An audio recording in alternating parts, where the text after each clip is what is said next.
Welcome back to another episode of the Wealthy Podcast. I'm your host, Shauna Nyros, and today, this one's for the boys. It is Movember, which means we are talking about men's health. And one of the most underrepresented areas of men's health that we are not talking about is men's sexual health. Corrine and I go there. We talk about erectile dysfunction, we talk about prostate health, and all of the proactive things that we can do to help men, and men can help themselves to navigate this very, very important area of your health. You're going to want to listen up.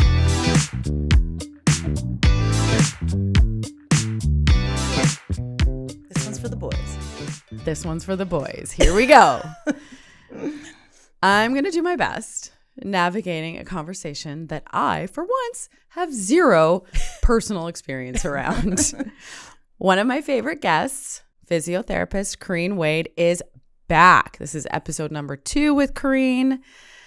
And you might remember her from our past episode a couple of weeks ago. We talked about all things pelvic floor health for women. It was very informative, and we all learned more than we expected, to say the least.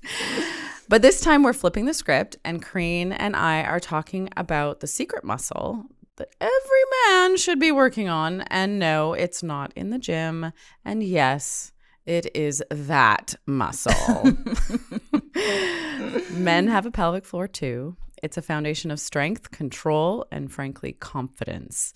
It supports everything from bladder and bowel function to sexual health. Yet, for something so important, it's talked about approximately zero. Never. Yes. Yes.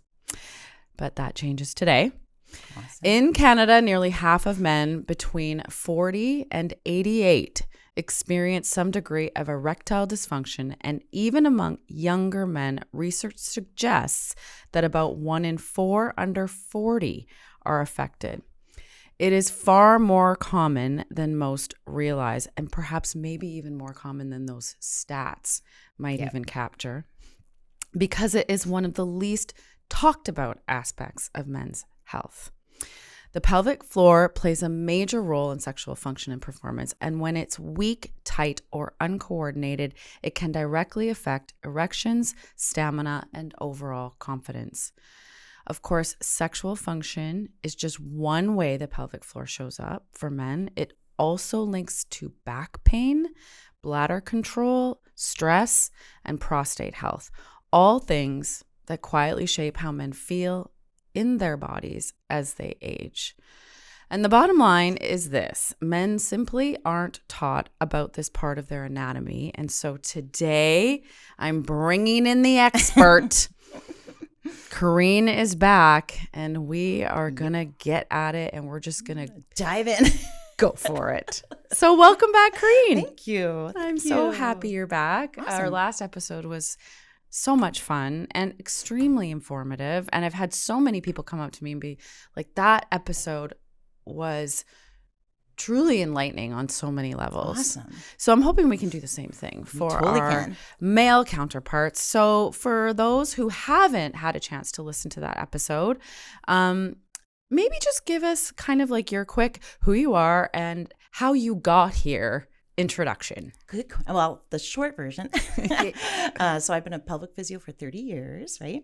And I never thought I'd be a pelvic physiotherapist when I was in physio school. It was after I worked in the US for a few years, then came home. And at that time in the US, it was an up-and-coming type of physiotherapy. And when I started realizing the impact that it has on people's lives.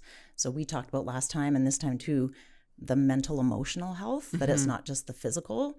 That's what I find rewarding for me as a physiotherapist, is if I can help impact people's lives emotionally and mentally, then the physical stuff is like icing on the cake. Yeah. So I think that's where I enjoy my job, and then that's why I'm so passionate about it, right? Is that it does affect every facet of our lives, right? Absolutely. For all genders, right? Yeah. Yeah. And I think that's why the former episode was so informative and enlightening. It was because you really don't realize how connected it is to every aspect of health. And hats off to you, Corrine, because you were, now there's more of you in the world. Yes. But when you started doing this, like I'd never heard of it. Yeah. And a lot of doctors hadn't heard of it either. Yeah. Like for quite a while, I was the only one in Kelowna. For quite a while. Yeah. Trying to do all the things, yeah. right? And so now it's nice. We have a bigger network of pelvic physios in the Okanagan and Kelowna and virtual health. I mean, I guess that's the bonus that COVID gave us. Yes. Is even people living in remote areas of BC, could access someone like myself or another pelvic physio to kind of help navigate some of these issues, right? Yeah. So it doesn't have to be hands-on. Yes. I mean, if I'm able to do hands-on, it gives me more clarity on what's happening with someone's body. But even virtually, there's lots we can do, which is amazing. Yeah. Right? Yeah. Yeah. And I think that, these conversations are starting to happen more often now with regards to women, but not really. Not with men. Not with men. And so that's why I'm really grateful to have you back. When did you start seeing male clients coming from the into beginning? Your practice? I've been treating them from the beginning. Okay. And was it all ages and stages, or was it like mostly elderly men? Question. Yeah. It was always all ages, but I think before we had all the social media, a lot of men didn't know where to go, and the doctors at that time maybe didn't know to refer them, and that's still happening now. So definitely, from day one, definitely the men having prostate cancer issues, right? But even 30 years ago, I was treating a lot of young men, and we'll get into like how that can impact young men, because I do think there's a myth that it's only older men that might have issues, right? But especially since COVID, I'm seeing a lot more younger men, especially with stress and just everyone's lives are so busy. So kind of like we talked about in the last podcast, right? That fight, flight, freeze part of our nervous system can do a real number on the pelvic floor for men too.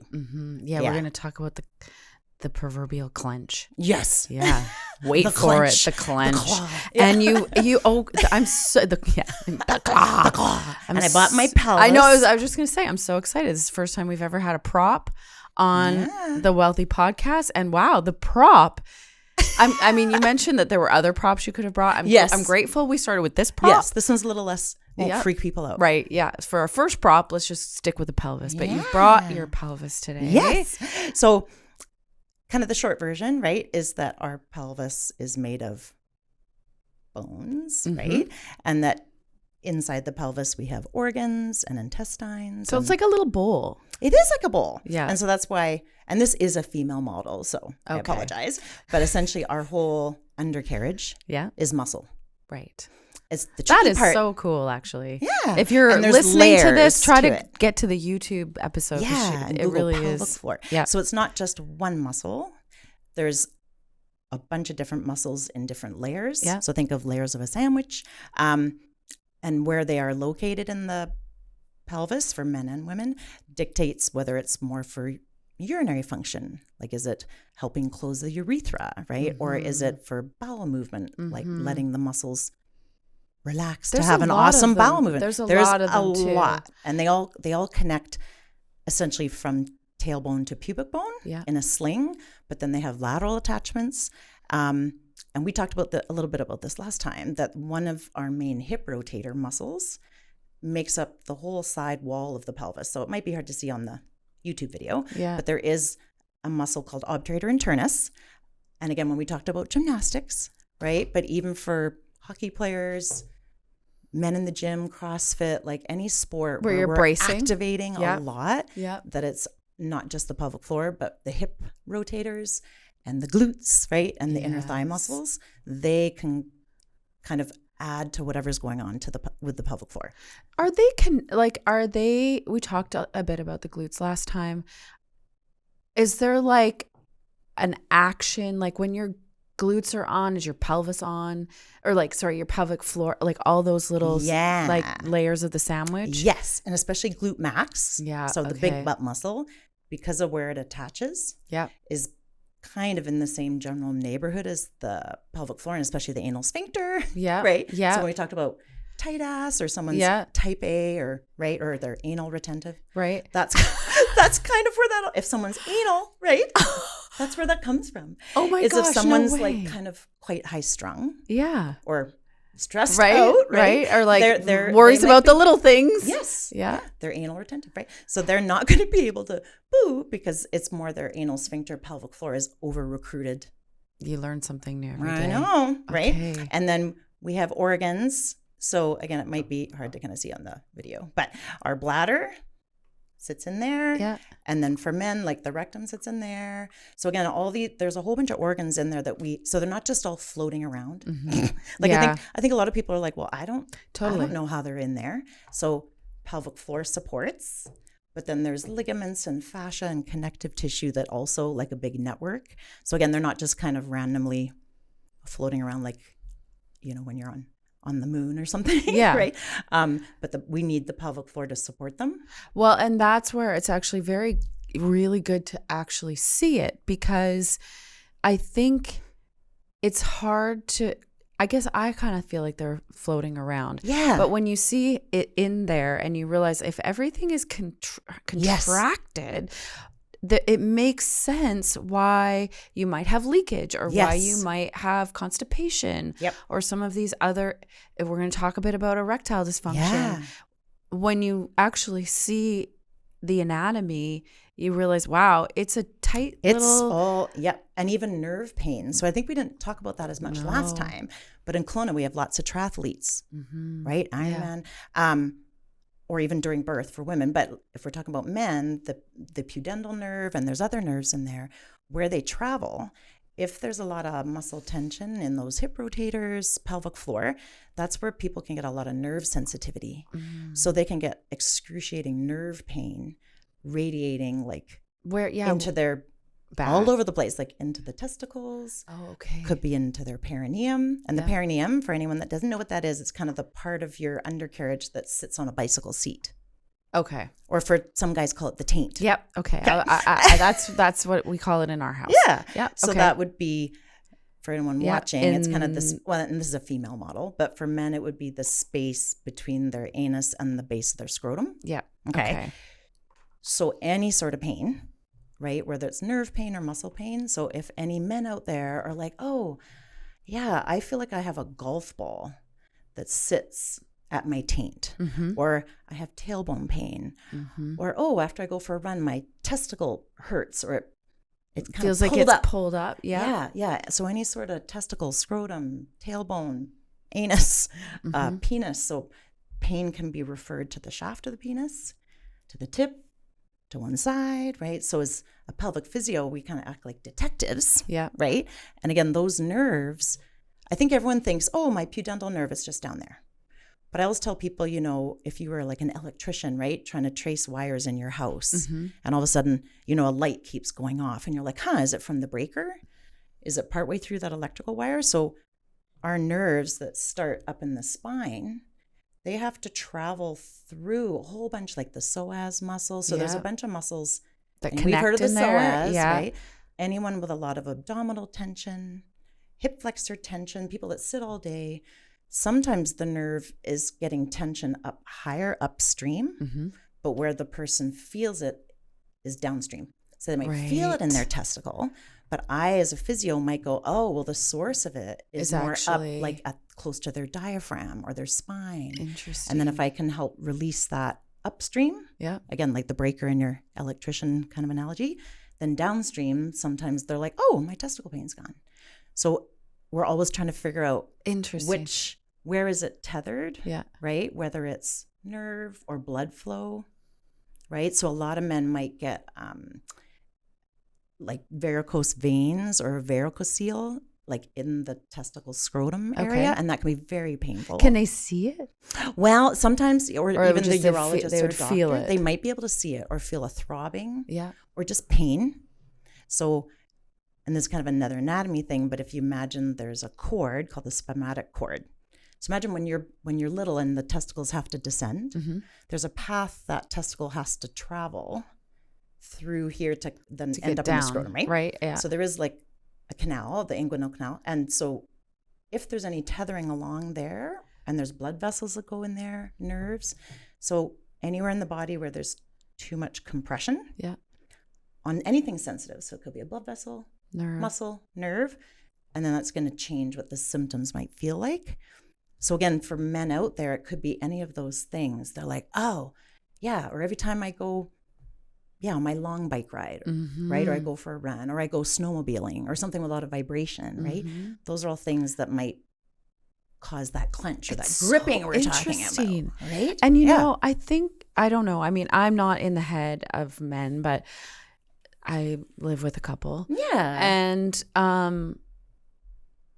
I think anytime there's something painful or unusual that's happening down there. Yes, it is very alarming. And also they don't say anything right away. Nope. Yeah. I don't want to say they, but yeah. I wish Jason could. I mean, Jason's looking at me like, no. But like, I think there's like shame and also. Or just like scared. Like, you know what? Maybe it'll just go away. Yeah. So the point is, I guess, that all of this can manifest in very different ways.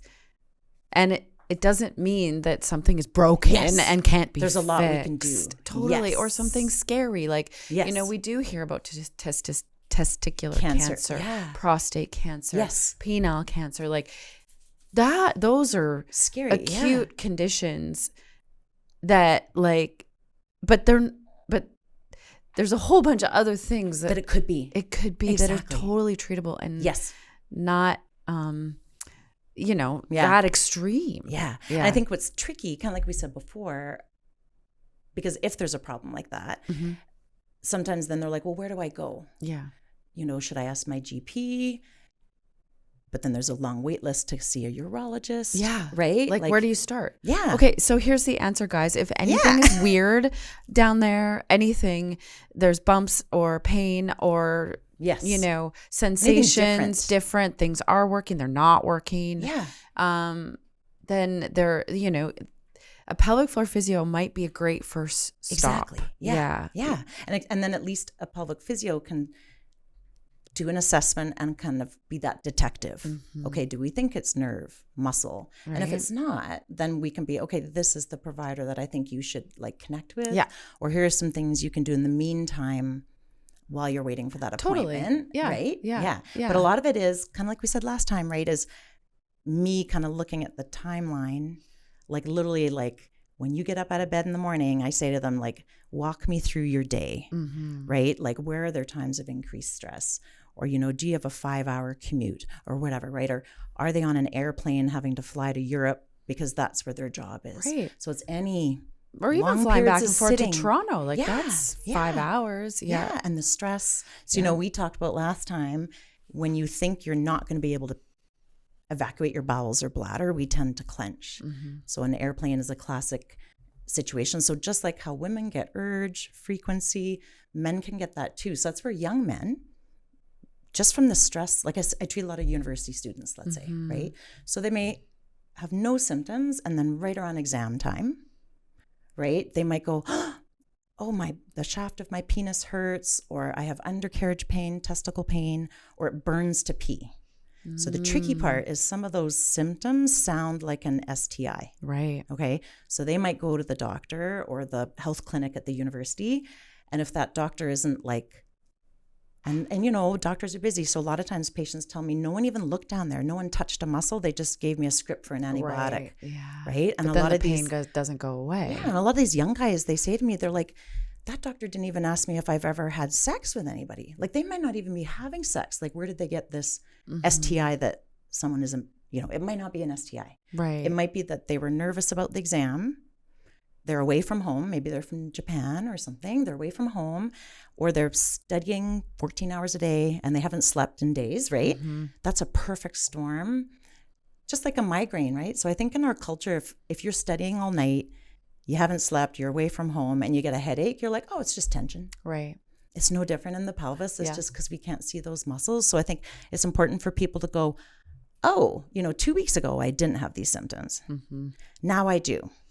And if you can play a little bit of detective, even if the patient can do that, then if they do talk to a healthcare provider, then they can give them the right information. Yeah. And it helps. And I also think too, it's really good just as a practice, you know, if there are things that you're experiencing that, you're concerned about, look up a pelvic floor physio, but then also book an appointment with your GP. Exactly. Just to have both those bases covered, totally. Right? Yeah. And as long as, so not all pelvic physios are comfortable treating men or have training in treating men. Yeah. Right. Okay. So it's just kind of, if someone's going to reach out, just to, call the clinic that they're calling or whatever. Be like, hi, I'm a man. Yeah. It's like, do you have physios that are trained in treating men? Yeah. Because even though the muscles are similar, right, that, and we talked about this before too, that if a man is going to go see a pelvic physio, it does not at all mean they have to 100% of the time have an internal exam. Right. Okay. Because a lot of men, they won't go see a physio if they think that's going to happen. Right. So I always tell men it's always with whatever they're comfortable with. And a lot of times I can palpate muscles on the outside, so at that taint area, right? Or on other outer muscles, I can already start having a pretty good idea of what's going on if someone's not comfortable having the internal, right? Fair. So of course the internal, if it's indicated, but let's say, what's a good example? Let's say if someone's having actually a lot of the more urinary kind of stuff, it might be more at the muscles towards the front, like that taint area. Yeah. Versus let's say if someone's got hemorrhoids or an anal fissure. So a fissure is when there's a tear on the inside. So sometimes I see a lot of power lifters. Right. Or CrossFitters, right? Which is good. They're lifting heavy weight. That's appropriate. But it depends on how they're breathing and their bracing strategy. So they do have to brace to be able to lift those big weights. But if they're bracing and only shoving the pressure down, you have to pull up. Yeah. And not like spreading the load.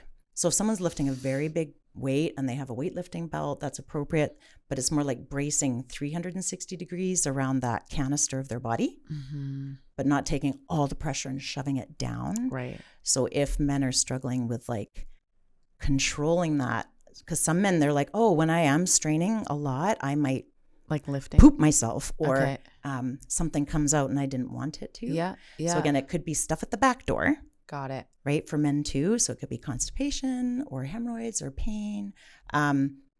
That those are all things. Because again, it's not just about, because I think a lot of men, they're like, well, it's just to do with my penis.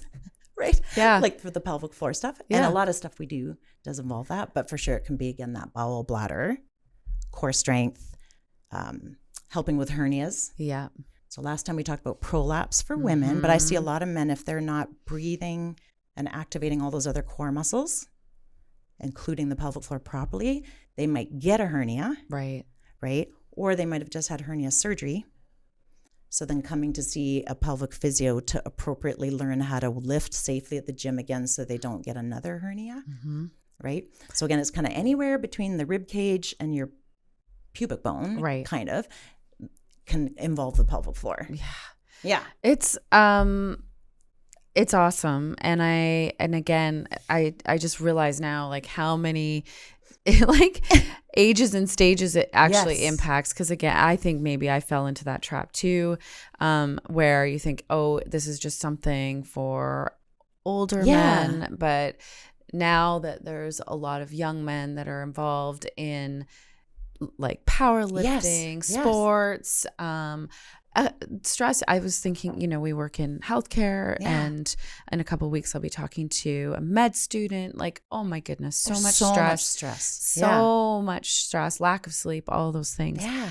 I want to talk about the thing that we really need to talk about, and probably why some of our male audience members are listening, and that is sexual health and function, because it's huge. It is huge, and actually it does impact a lot of men, and it's not something we talk about. Yeah. So how is the pelvic floor involved in sexual function for men? Good question. So I'll try to give you the short version, because I will say the most important sexual organ is not the little head, right? Not the penis head, but our brain. Okay. Our big head. Right? Okay. So for anyone, right? I thought that was just for women. No, it's boys too. Okay. So let's say, imagine that university student. Yeah. So let's say we have a male med student who's, again, under a lot of stress, right? So even just that fight, flight, freeze, nervous system heightened. Right. That can shut down the sexual sympathetic response. Nervous system. Yeah. Because again, too many grizzly bears. Yeah. right? I also say to people, you're not going to like have a nice sexual experience if you're about to be chased by a grizzly bear. Right. And that's kind of the med school situation or Right. any heightened stress. Stress. Yeah. Or even just performance anxiety. Right. So what I see with the younger, but all men, but especially the younger, I think the internet is great. But I always say like porn or even rom-coms, like even romantic comedies, right? They're for entertainment. But I think a lot of young life. people, they're like, is that what sex is supposed to look like? Yeah. But a lot of young people, that's all they've seen, right? And so I think it's, you know, it comes down again, like we said last time, what are we teaching our children and our teens, and like what kind of sexual education are they getting in school? Because again, number one, what is normal?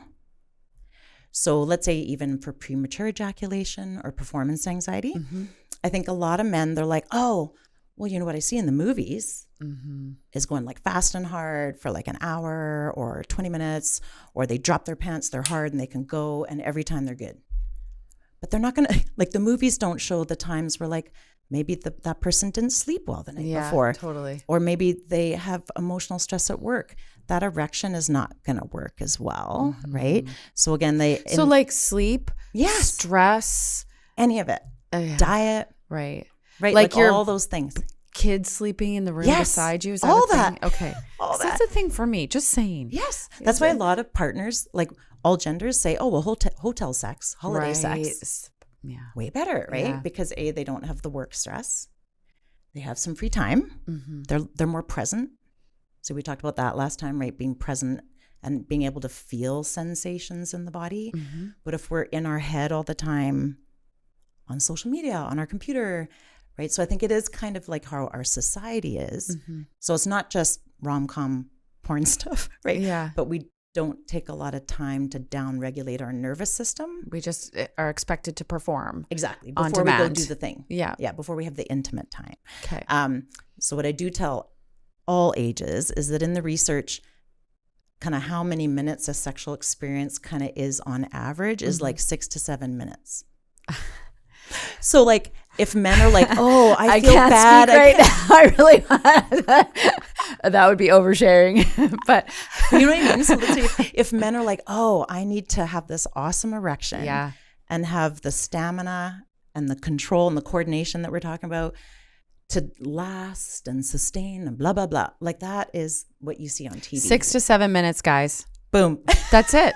That's it. And I'm telling you, I'm going to just say this for all the girls my age that have been with the same sexual partner for years and love you guys. You're amazing. But we're good. 6, 7 minutes. Yeah.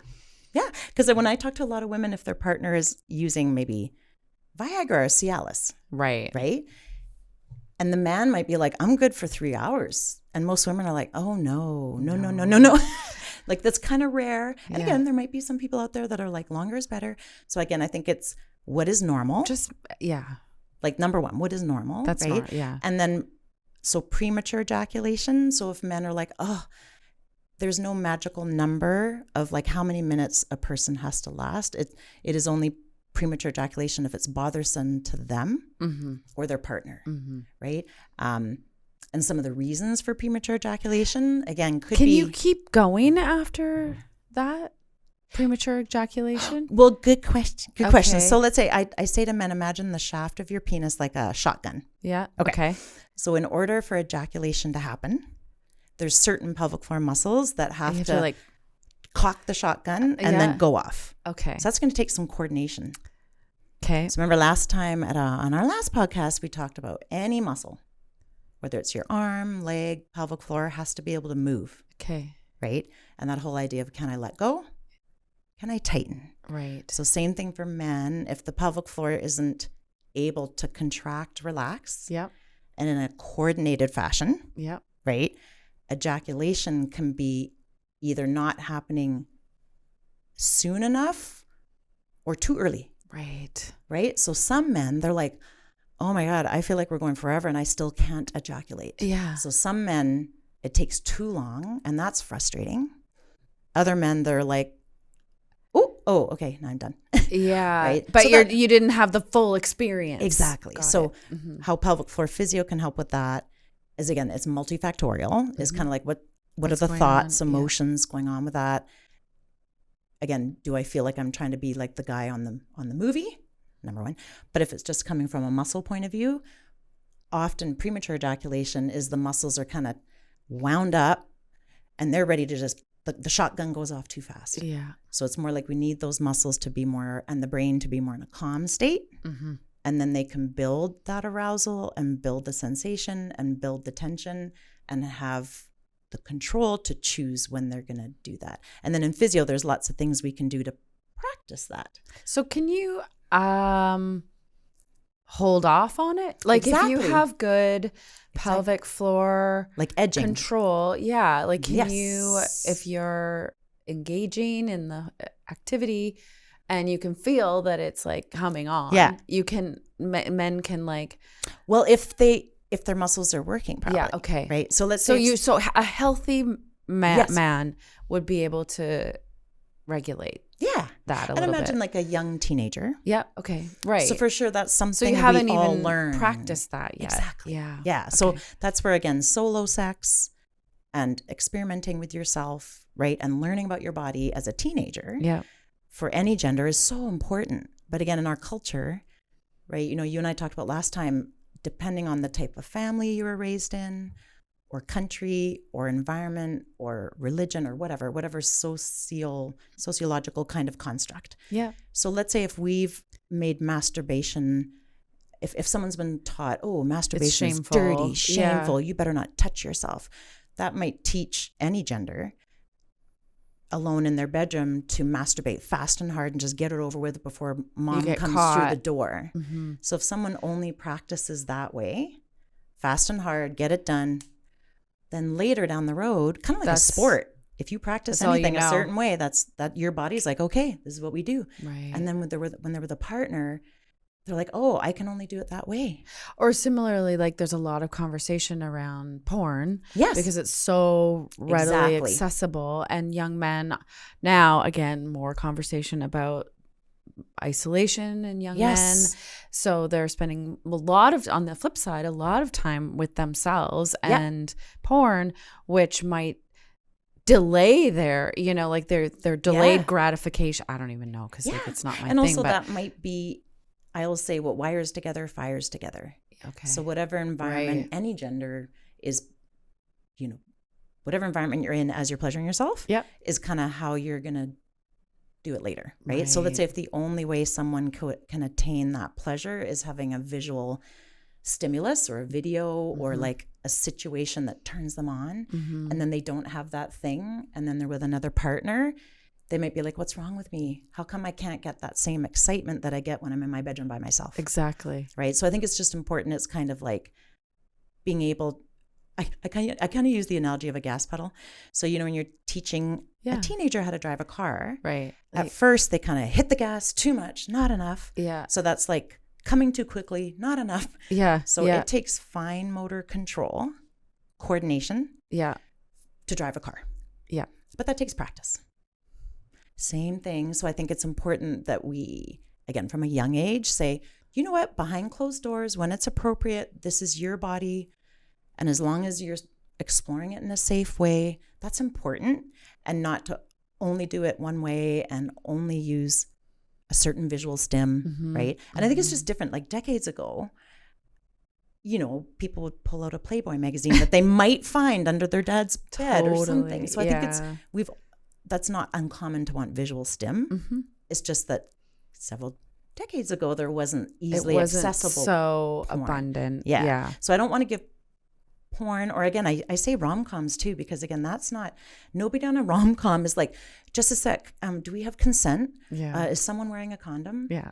Did you blah, blah, blah? Or did anyone bring lube? Like nobody's saying that in a rom-com. So I think what's inaccurate with what we see on TV is there's not communication. There's no conversation, right? Also, men in rom-coms don't act like that in real life. No, and the women don't either, right? Like nobody does. Nobody does, right? Yeah. So I think it's important for men out there to know. So let's say if they're not happy with how they're performing, whether it's with themselves or with a partner, that definitely getting more understanding and education of how those pelvic floor muscles work as a pump. Right. Right. So let's say for erection. Yeah. I was Right? going to ask you about that next because that is another super common Yes.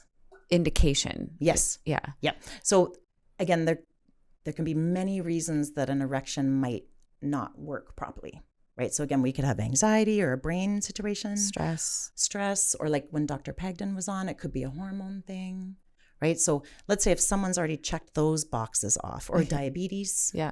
So anything that's going to affect how the blood vessel works. So if the blood vessel is very inflamed because someone's just mainlining Red Bull all day and not sleeping, right, it's going to affect how their blood vessels work. Okay, guys, right? Did you hear that part? Yeah. So again, I know everyone's like, oh my God, if we talk about diet, exercise, and sleep one more time, but like on any podcast, but it is important, right? Because your blood vessel health depends on those things. Okay, right, and even just general exercise. So if someone's quite sedentary, and maybe they're smoking and they're just eating Cheetos all day or something, right? Then their blood flow is not going to be as optimal as someone who maybe is like walking every day to and from work, and they're eating their fruits and vegetables, and they're getting 8 hours of sleep. So again, it doesn't have to be a bunch of fancy supplements or anything. It can be just basic general exercise. Yeah, like take care of yourself. Yeah. So let's say you have a client, he's taking care of himself. He's middle-aged. Exactly. But things aren't working. Yes. So for erectile function, it's kind of interesting because, again, the whole sexual response is quite complex. But when we talk about fight, flight, freeze, and rest and digest, so imagine the shaft of the penis, for it to become erect, it needs blood flow, right? So I said it's kind of like turgor pressure if you're watering a plant. So when a plant hasn't had water, right? And you water it, and then the turgor pressure in the plant is what makes it erect, right? So same with an erection. Okay. So in order for blood to flow into the penis, the muscles have to be relaxed. Okay. Which sounds counterintuitive, right? Yeah. Because I think a lot of people think, if I do Kegels all day and if my pelvic floor is rock hard, I'm going to have an amazing erection. The blood can't get in. Right. Okay. Right. So for men, I use the analogy of a garden hose. So if I'm stepping on a garden hose and I'm creating compression or tension, the water can't get in to create that turgor pressure. Right. So if you have like a hose, like a fireman hose with a lot of water going through it, that hose gets very firm. But it's only because water's so you flowing have through to it. Be relaxed. Exactly. So if you can't relax. So if or if you don't even know you're not relaxing. Exactly. So when we're talking about bum clenching. Yeah, let's go and the hip clench. tension. Yeah. Right. So if someone, again, is in a sport, or maybe they work 14 hours a day and they have to sit they're a day trader and they're trading stocks, right? And they can't get out of their chair because they might miss that. Yeah. Truck drivers. All of it. Yeah. Yeah. Then that might affect their erectile function from a muscle point of view. Okay. Because now the blood can't get in. So again, it sounds backwards that tight pelvic floor might actually cause poor erection. So if your butt is always on. Yep. Bad news. So number one, we need to get the blood into the shaft. Okay. That's step one.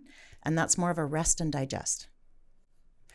But then we need the muscles to tighten to hold that blood in there. Okay. So the pelvic floor muscles help keep that blood in there and not let it leak out. Okay.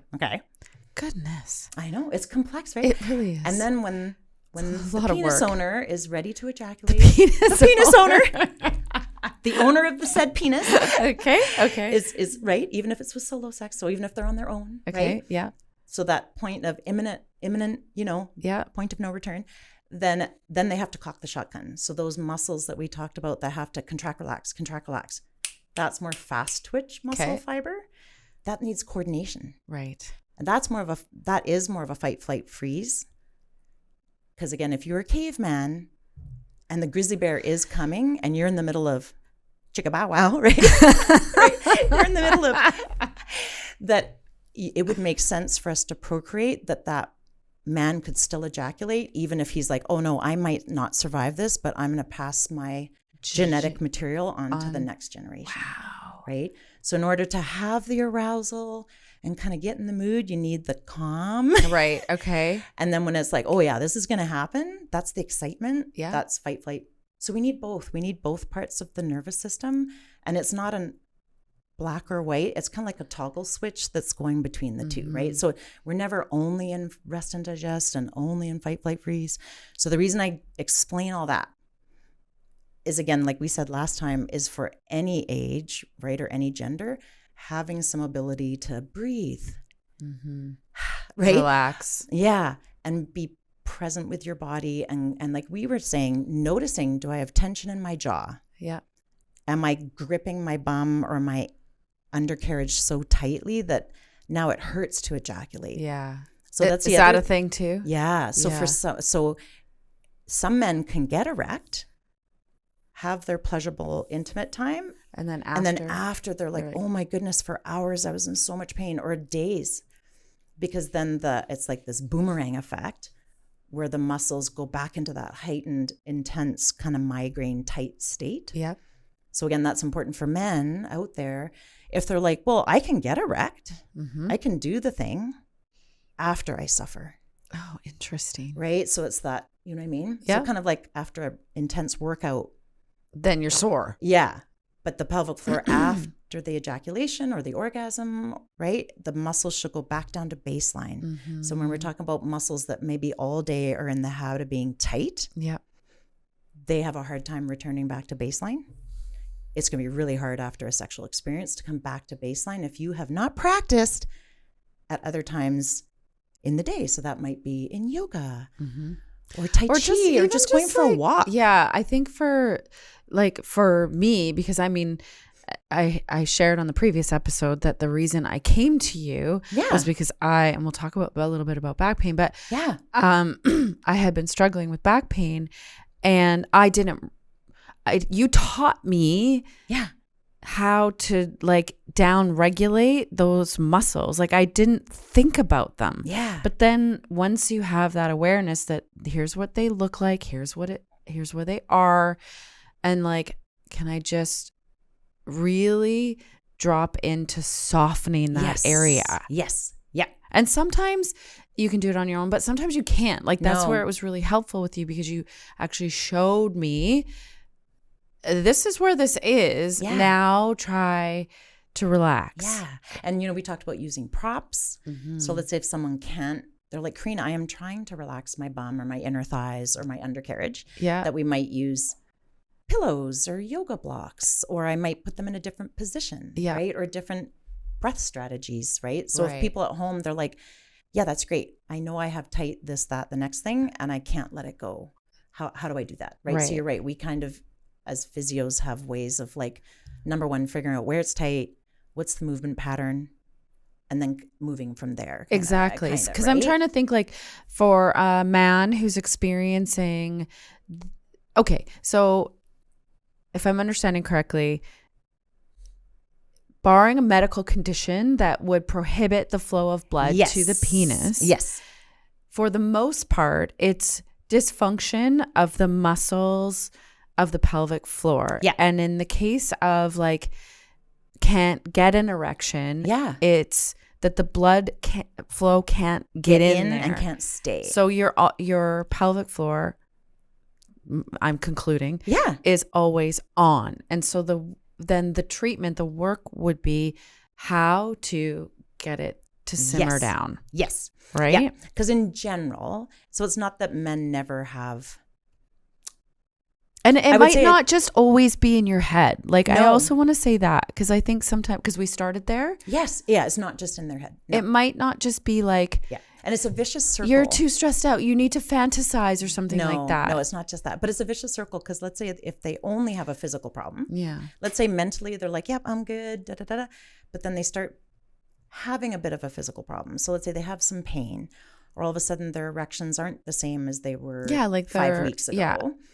That's when it starts to create anxiety. Yes. So now the brain is part of the problem, right? So that's where I say to men, okay, what's normal, right? Like, you're normal if you're ejaculating after 10 minutes, totally normal. Yeah. And then giving them strategies of like, okay, if you still are ejaculating, let's say with premature ejaculation before you want to, sometimes it's just there's too much sensation. Yeah. Okay. Right? So it might be something simple to start with, to start building their confidence again. It could be like, okay, when you're with your partner, maybe at first the penis owner keeps his pants on or keeps some clothing on, so there's a little less sensation going to the crotch or the penis, right? And that with intimacy is still happening, arousal's building, they can still be pleasuring each other. And then when it comes closer to the actual, like, okay, now we're gonna then the guy can take his pants off and maybe go, oh, now I can last a bit longer because I didn't kind of have to use my pelvic floor so much. But wouldn't the anticipation just kill the poor guy? Do you know? Well, that's the thing too, right? So that's where the communication. Yeah. So I try to, I try to educate. And if people, I definitely refer clients to like a counselor or someone who specializes in couples counseling or sexual health. So again, there's many layers to it, but again, it's always about communication. So I think what happens to a lot of men, let's say they're with a new partner, they might not feel comfortable going, so here's what's happening. I've had stress at work, totally. Right? So I think number one is kind of opening that conversation, right? But even using like a cock ring or something like that. So I give men education on, he's like, hello.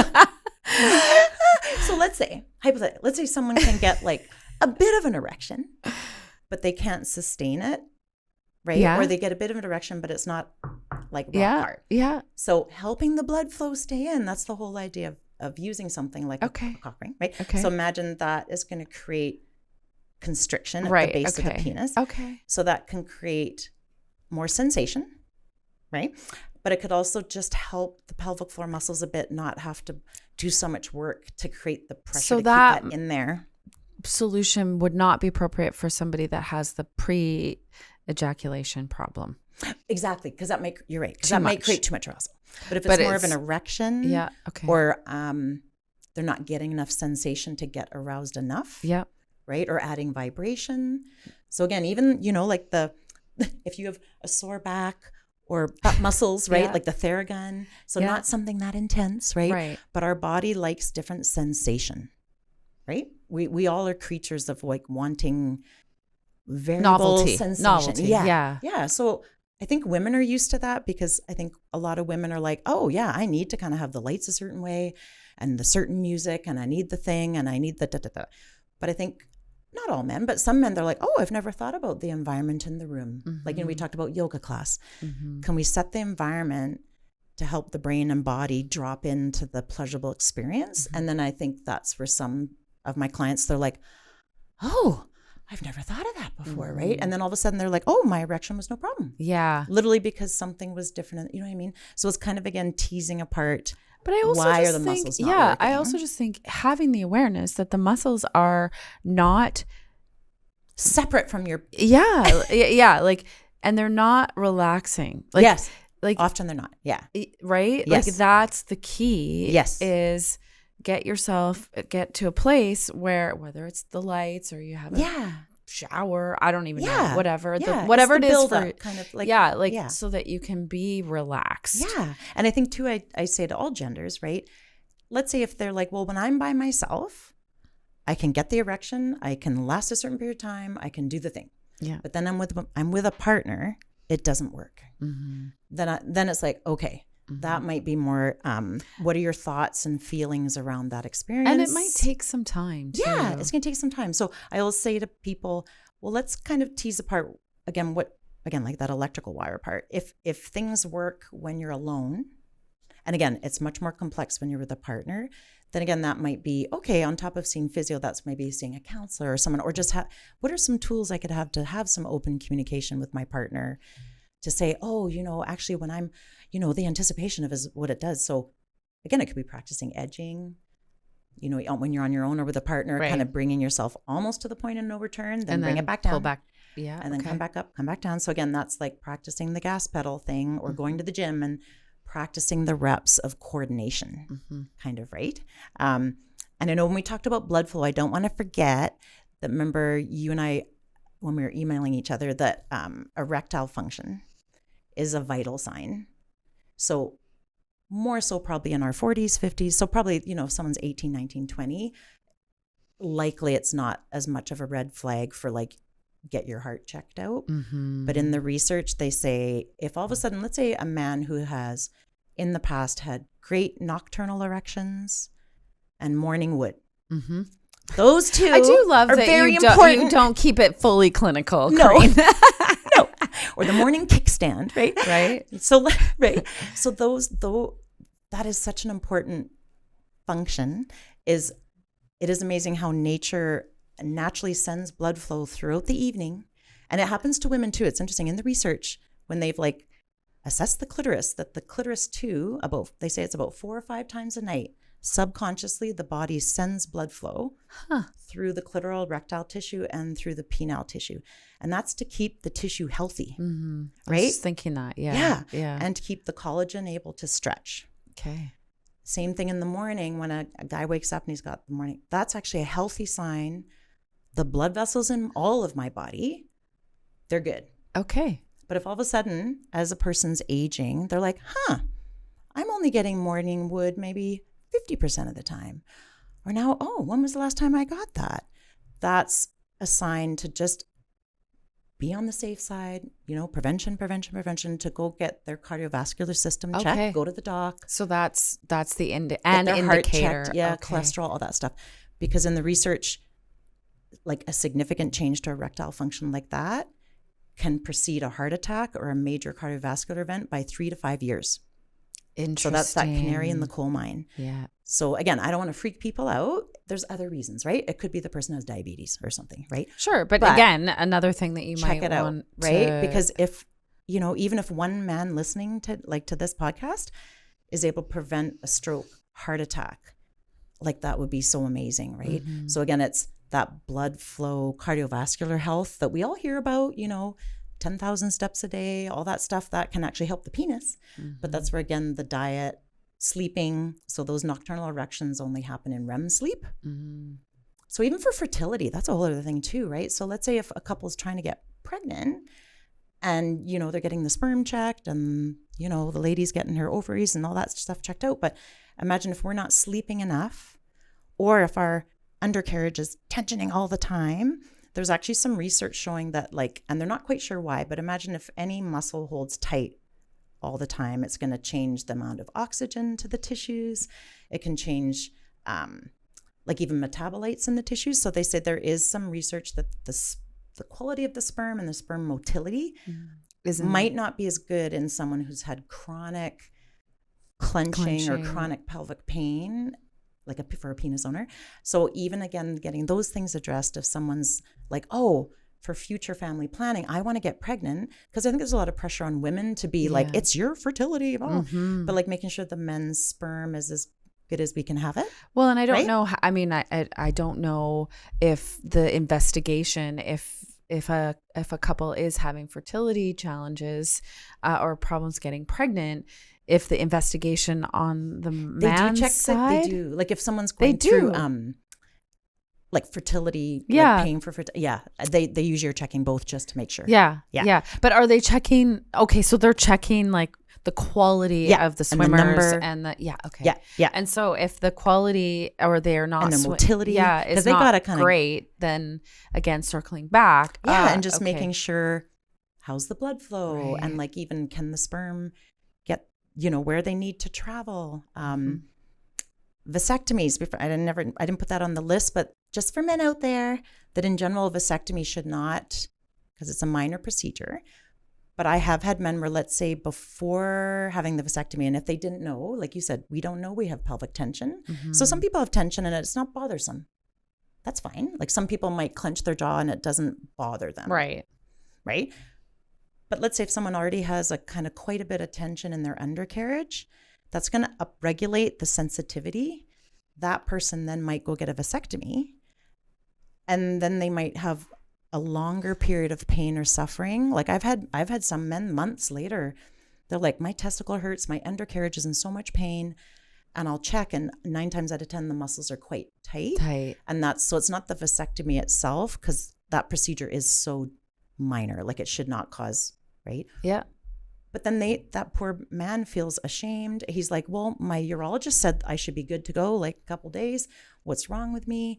So like you said, I think the mental health aspect, because again, if men aren't talking to somebody, that it's quite significant, the amount of depression, anxiety. And I'm not saying women don't experience that either, but I think women are a little bit better, like you said, chatting over coffee, or I think with menstrual cycles and having babies, I think we're a little bit more like open. Yeah. And chatting to with our each other and going, oh, this, that last menstrual cycle sucked or whatever. Yeah. But for men, I think it's harder for them to open that conversation because they're not used to all these, like every month I have change in my body, right? As like a woman does.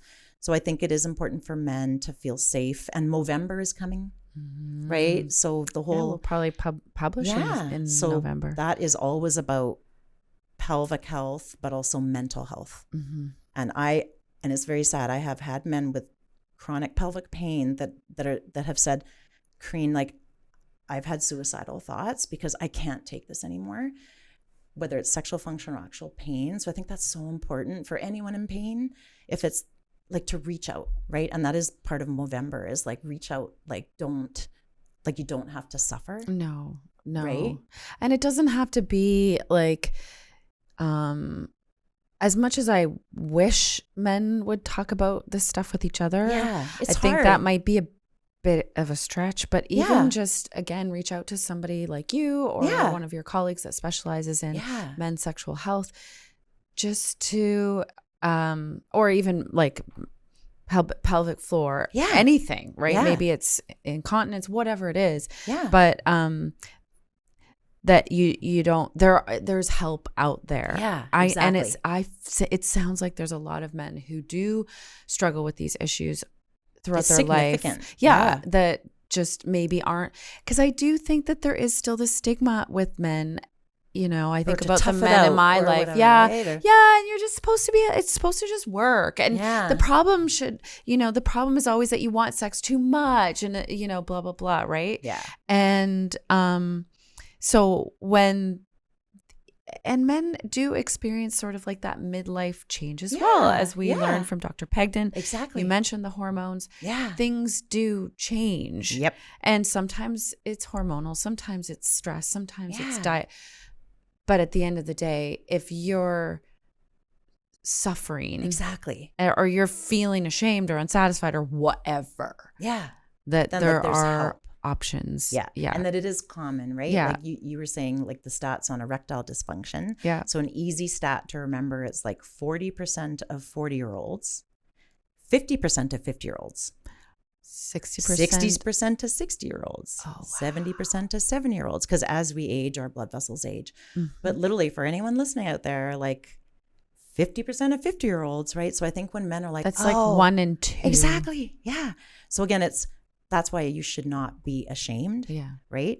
But again, it's like heart health and then diet, lifestyle. Those are all the things. And even just, again, it's kind of like reach out to someone, because I guarantee. So I've had a lot of my male clients that have gone through prostate cancer treatment. Right. And it's interesting when they reach out to their friends that have also had, then all of a sudden the conversation is like easy. And in Kelowna, there's a wonderful prostate cancer support group, which is a wonderful resource, right? And we'll see if we can put that in the notes as well. Bren Witt is he has hosted that. He volunteers. It's an amazing group of gentlemen that get together, and usually they bring their partners, and so they can learn about what are the possible treatments, or I had the treatment, what can I do? And just support. And then in Vancouver, there's the Vancouver prostate cancer program that anyone can access virtually. Okay. And so there's it's like a support webinars.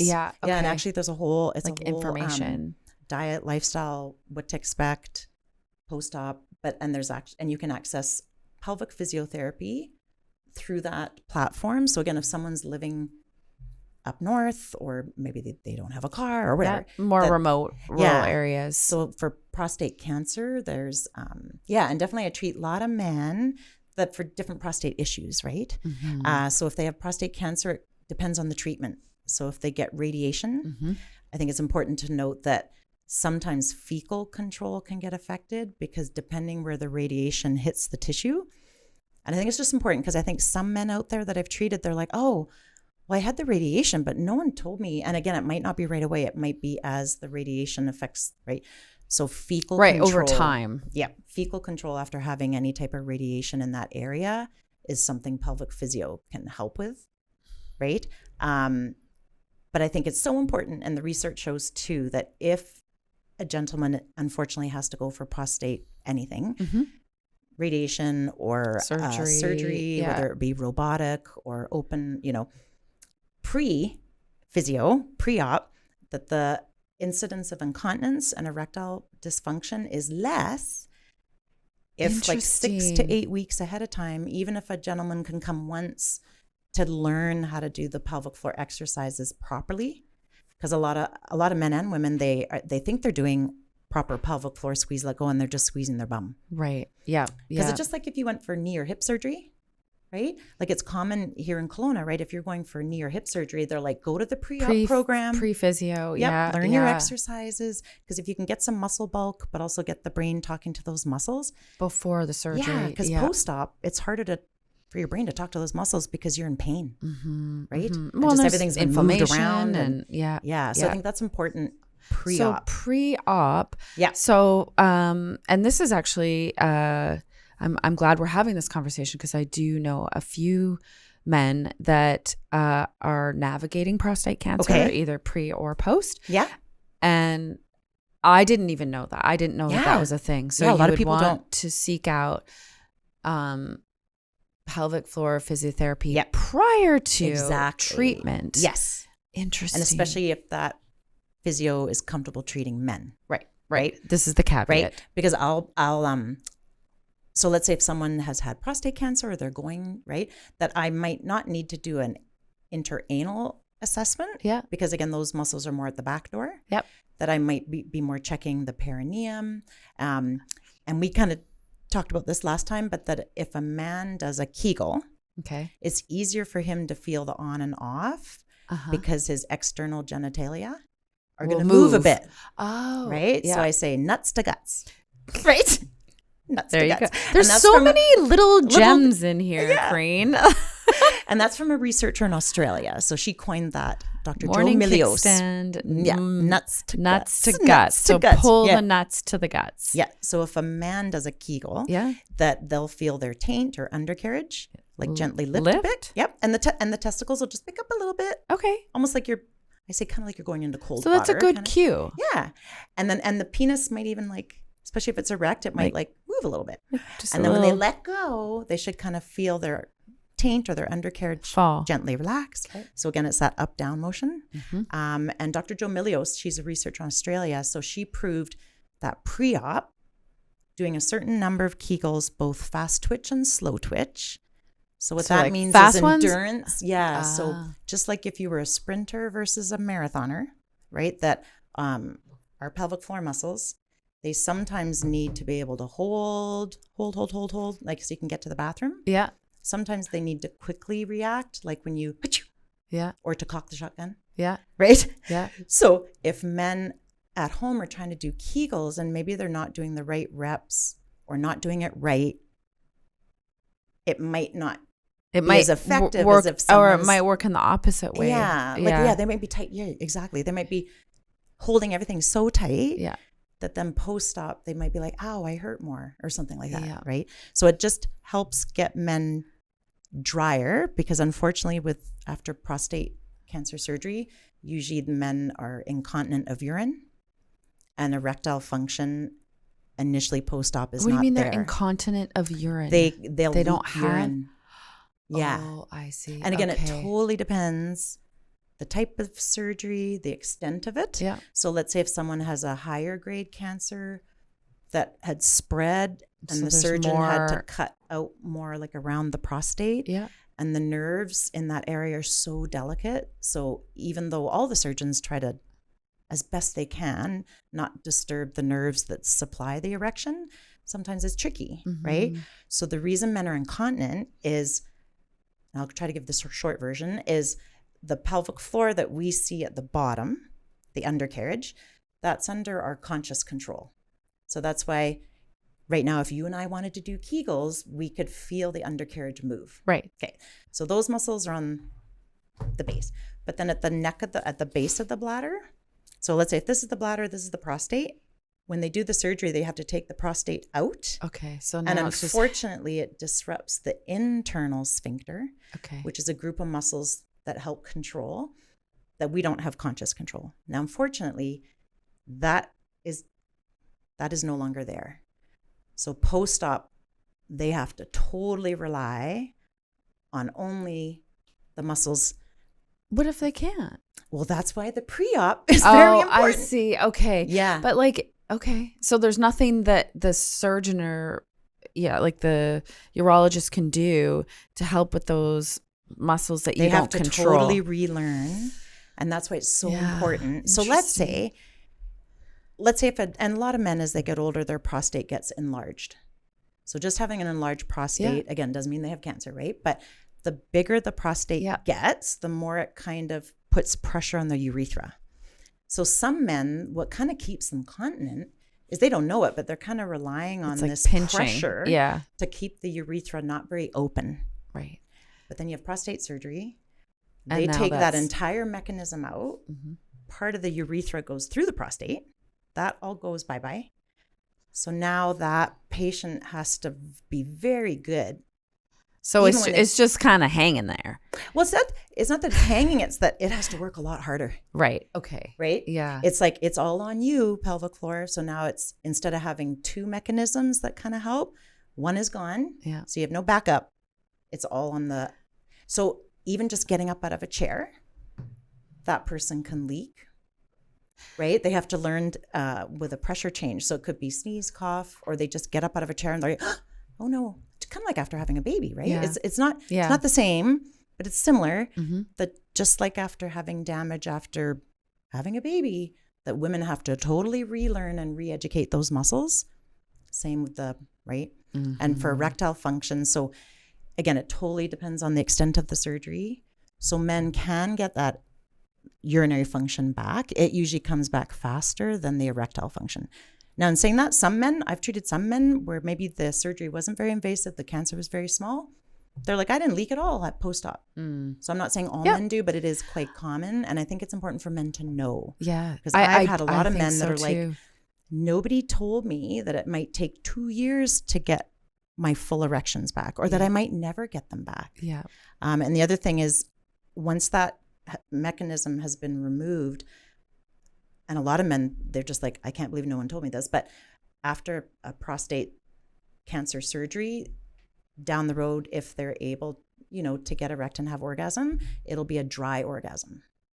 Oh. They will no longer to be able to have ejaculate come out, which is devastating. Because imagine your whole life as a man, you're like, when I ejaculate, that confirms it's visible. There's a feeling, right? And so it is disheartening if that poor person was never told, just so you know, post-op, when you have an orgasm, you're not going to have ejaculate like you did when you were 16, 18, 30, 40.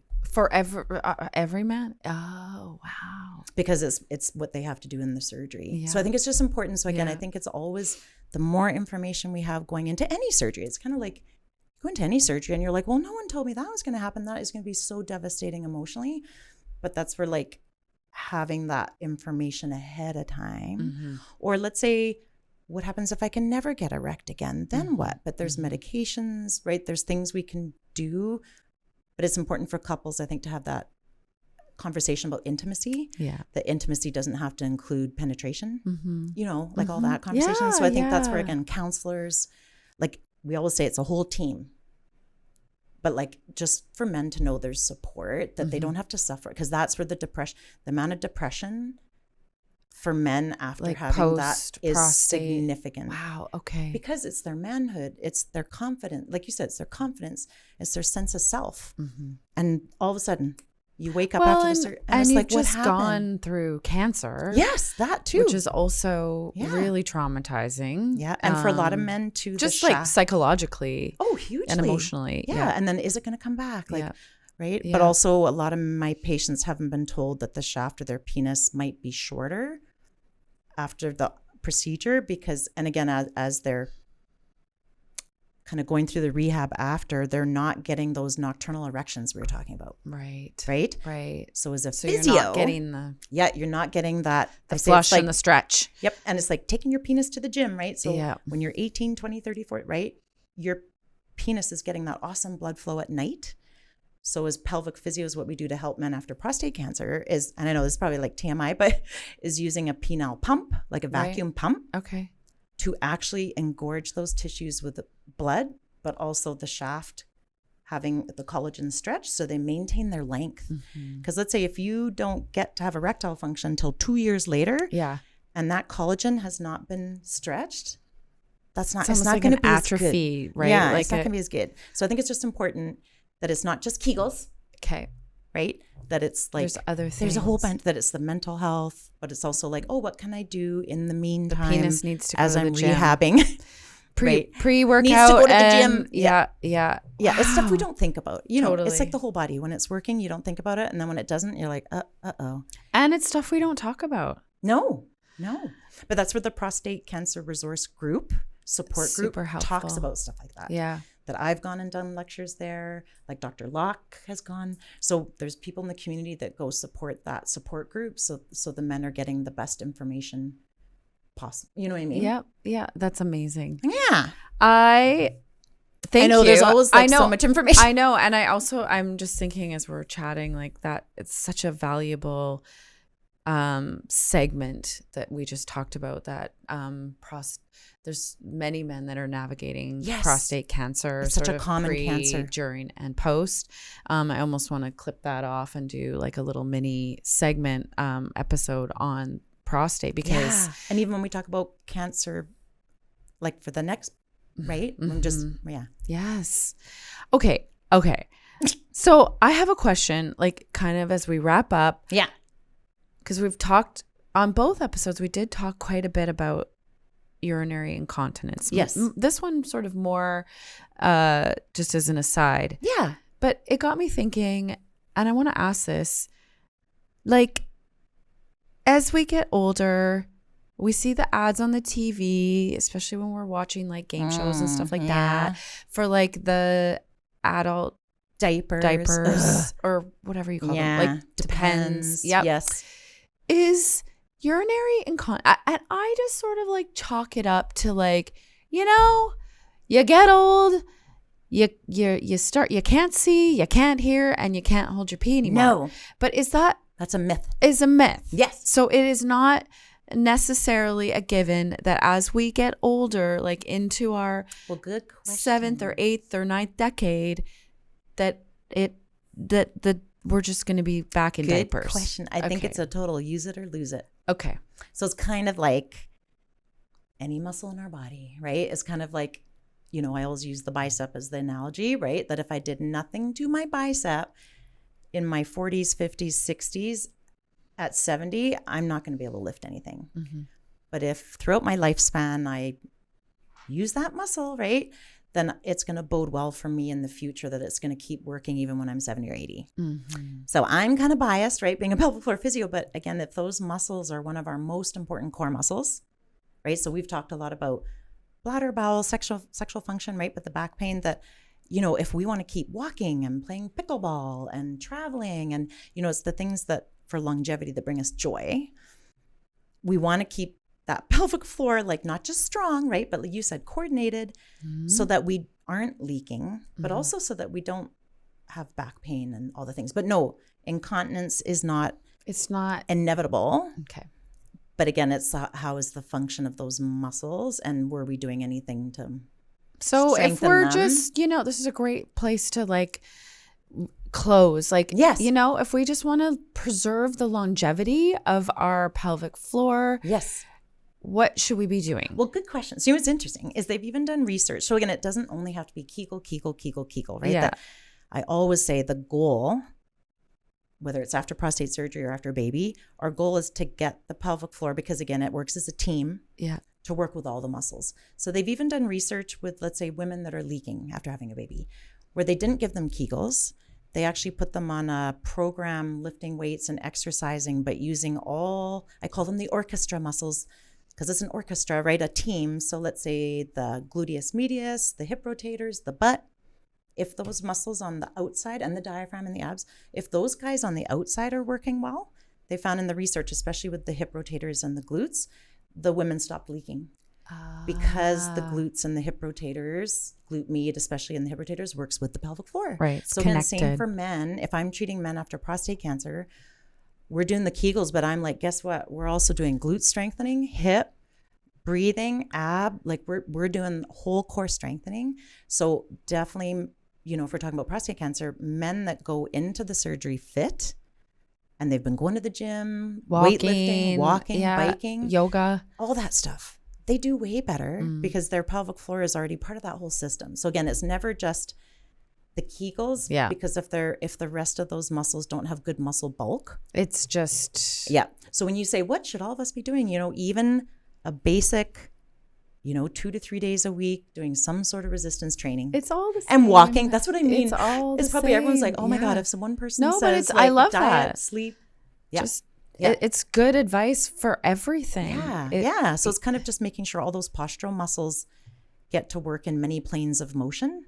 Right? That we're not just sitting in one position. So I think, again, it's kind of like we said, where the people in Europe or Japan, right, where they're walking and moving, and they're the ones with the longevity, like people in Okinawa and like, you know, like those communities that live long and have good longevity, they're in their garden all day, right? They're walking.